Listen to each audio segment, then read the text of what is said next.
Ito yung pinaradahan ng jeep. Merong signage dito, no? Inalis.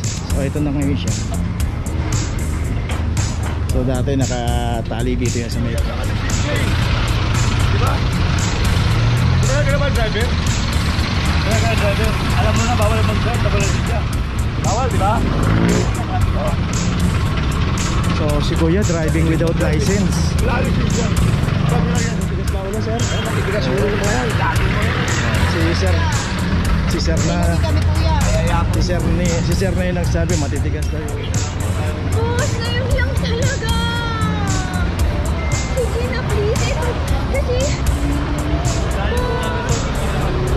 Sige na please. Na kung saan, pwede tayo magparada. Ngayon po, 2023 na, sumunod po tayo sa batas trapiko. Huwag po tayo maging pasaway. Yun lang po, salamat.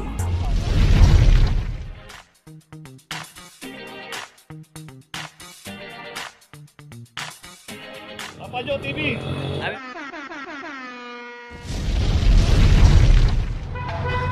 Location natin San Anton Street, corner 10. Dito naman yung isang truck dito.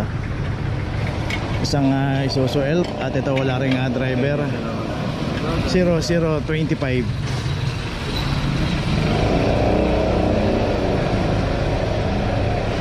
Dito rin sa kahabaan ng San Anton Street, Bambuhay Lane. Nakita natin yan, yung pinakakanto na yan na yung Gastambide. Pagka dinaretso po natin yan, palabas po ng Earnshaw. Kaya bago po tayo pumarada at tignan po natin yung mga pinaparadahan natin. Kung nasa bawal tayo, ialis na po natin. At dito may mga pay parking. Itong De Los Santos Street at saka itong Reten Street, pay parking po yan. Kung magtatagal tayo, mas mainam dyan na lang po tayo pumarada para hindi po tayo maabala. At ito meron na rin notice, suloy na po tayo. O isang jeep dito may driver. Location natin San Anton Street, corner Gastambide. Dito may isang pampasayerong jeep na biyaheng Divisoria, Moraita, Gastambide. Walang driver to. 2313 at saka yung isa pang jeep dito.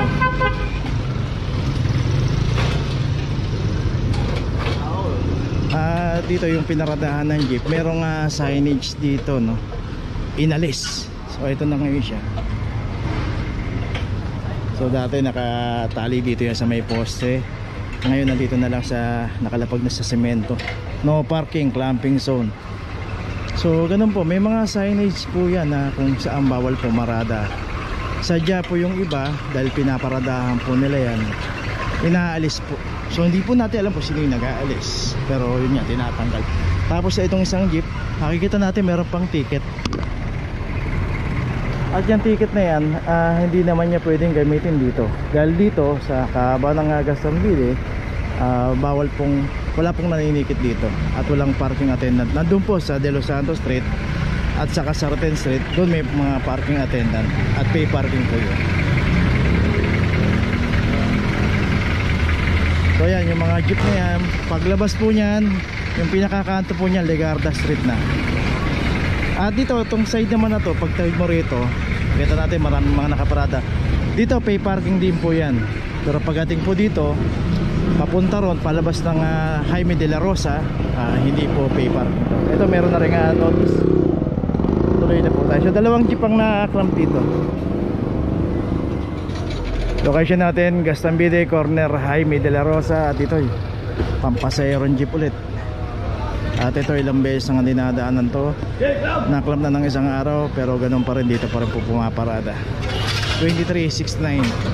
Dito may mga signage dito. Ayun pa, pa isang signage.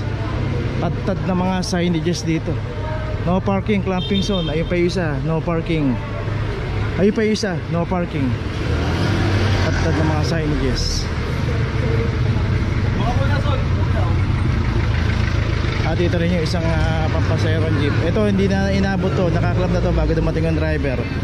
2340. Dito makikita natin, ito na yung DSWD Gastambide branch. Dito yung isang jeep. Ito na naman yung bagong ito na yung mga gimmick nila rito. Nakataas yung hood 001. So tatlong jeep na yung nakaklam dito. Dito ako. So dito Ilang beses na rin sinabihan to na bawal pumarada rito. Ito, nagiging terminal. Ito isang hindi pa rito.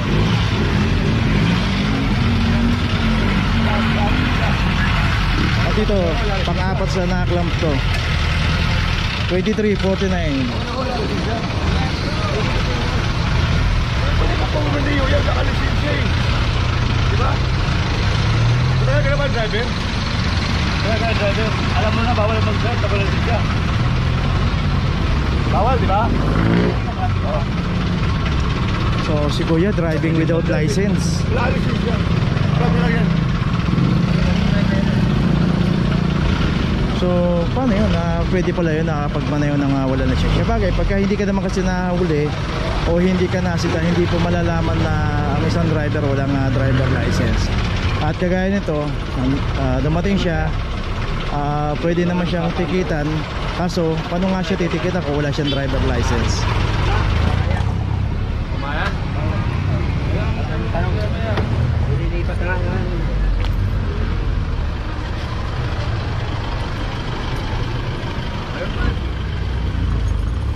So nakikita natin sila pa yung mga galit dito. Wala na raw maraming tanong, sabi ni Kuya, no? So ililipat na lang daw. So ililipat, dapat nilipat na kanina pa. Hindi na dapat pinaabot pa na dumating yung clamping operation dito at saka ililipat.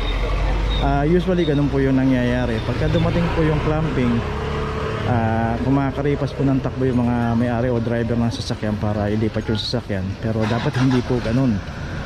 Dapat pagkadating hindi pa man dumarating yung clamping operation, dapat alisin na po natin yung ating mga sasakyan. Lalo na kung wala naman tayong mga garahe talaga. So ito, wala ring wiper yung jeep, doon na lang po nilagay sa upuan. Tapos ito namang isang jeep na nakataas yung hood, ito dito na lang din nilagay sa harap. Mga wala atang wiper. Oh, bakit ganun? Okay, so the rest lahat may mga notice na lahat to. Bali 4 na jeep ang anak lang dito. So yun, sana matuto na tayo. Ano tigas ba ulo, sir? Matitigas yung ulo mo yan. Daging mo yan. Si sir na Kami kuya. si sir na yung nagsabi matitigas daw yung ulo, mayayabang pa raw. So sana maging disiplinado lang tayo sa pagka may mga dalang sasakyan, lalo na yung pampasaherong jeep.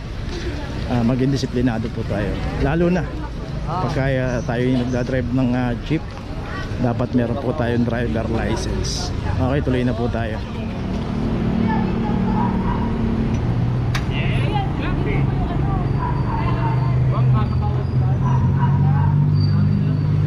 Location natin Vicente Cruz Corner, Dapitan. 2327.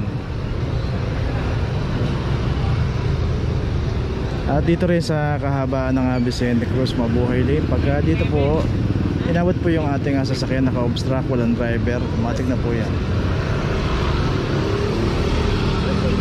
Please. Kukunin ko lang yung snack doon. Mabilis lang po. Boss, ngayon lang talaga. Sige na please. Ito, kasi... Sige na please. Kasi kailangan... Dinaanan ko lang talaga yung ano, please. Please po. Ngayon lang talaga. So ito may notice na. Bakit, please? Saan po yung ano? Saan yung opisina? Sa papel po, lahat para din natin kailangan niya, ma'am. Bawal ho yung parada natin, ma'am. Okay. Puntahan po natin dito ang traffic po natin yung parking. Hindi ko alam na bawal. Kasi kukunin ko lang. As in, ita-drop lang talaga sa akin. Pasensya na, please. Ma'am, nakakrap na po yung bawal na po na. Ate, alam niyo naman po yan. Hindi ko alam. Alam niyo naman po bawal tayo. May pasyente ako nag-aantay. Puntahan niyo na kagad, ma'am. Saan po? Yan po, ma'am, sa Central Market po. Puntahan niyo. Paano ako pupunta doon? Mag-commute tayo, ma'am. Pwede po tayo ng tricycle, ma'am.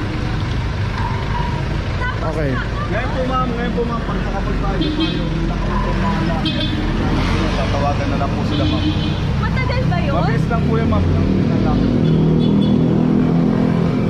Okay, tuloy na po tayo. So yun, kailangan natin na maging aware tayo, magtanong tayo Kasi dito po, pagka pumarada tayo sa haba ng Mabuhay Lane at naka-obstruct tayo yun. Meron pa isa pala ro, punta natin.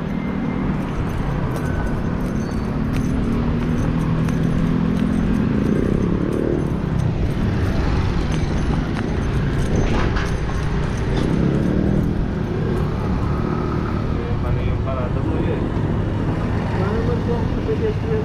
Wala ka nga. Okay, dito ngayon tayo sa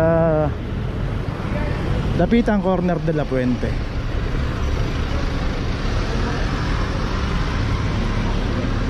$23.51. So yun na dito 7-Eleven pumarada sa Sercaso na sa bangketa.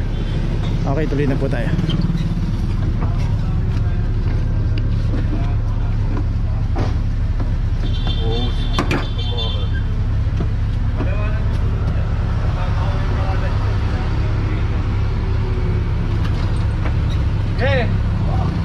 Okay, tuloy na po tayo.